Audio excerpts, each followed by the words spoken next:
This is Virgo. So this is Yeah. actually the Zodiac series you're doing for the Drada online store. So every month you're gonna make a different Zodiac sign. So let's talk about this one. How do This you? one, well, this is my own zodiac sign. I'm a Virgo myself. And when I read about Virgo, I can get quite annoyed a little bit because she's always portrayed as this frigid, cold, standoffish kind of character. Yeah. And they forget about the warmth and the wise and the motherly wise wisdom that the and the sensual part as well that the Virgo holds as Yeah. well inside of her. So instead of being that cold, frigid, standoffish kind of illustration, I wanted to put the emphasis on the warmth and um, um, the dragonflies you see in these pictures represents wisdom, Mm-hmm. and the flowers on the back, the orchids, for fertility, because Virgo stands for the season of harvest, and she is also the goddess of fertility. So I wanted to put all those little elements in one piece. And I also chose the warm colors on the background because, yeah, August and September evenings, I wanted to give it like a summer breeze feel as well. What about is it the wheat like she's holding? Yeah, Like, she's holding some wheat. Yeah, yeah, and that represents the season of harvest.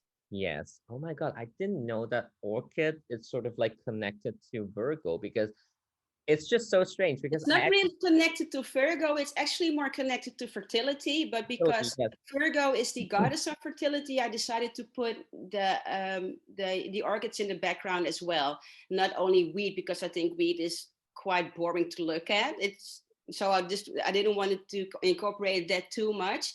And I also like to draw flowers. So I was looking for a flower that represented fertility, and this made a good match. But it's so strange because I know a lot of Virgos, they love orchids. Oh, really? That is Yeah, like it's that one of my now. favorite flowers as well, I have to Now I admit. just So kind of that's like, really oh funny. wow, I get the connection right now because at first I'm like, why do all Virgos love orchids? But now you explain it as Yeah, Virgo, and I'm like, oh, so okay, there's a that deeper makes meaning behind it as sense. well. And now you've learned me something as well. I didn't know that Virgo are really into orchids, actually. So that's Yes, good to like know. they will show me like, look at my orchids. I'm like, okay, it, like was so hard to like maintain, but I Oh just my love it. God. Yeah, And I'm it's the like, most difficult ever to maintain those.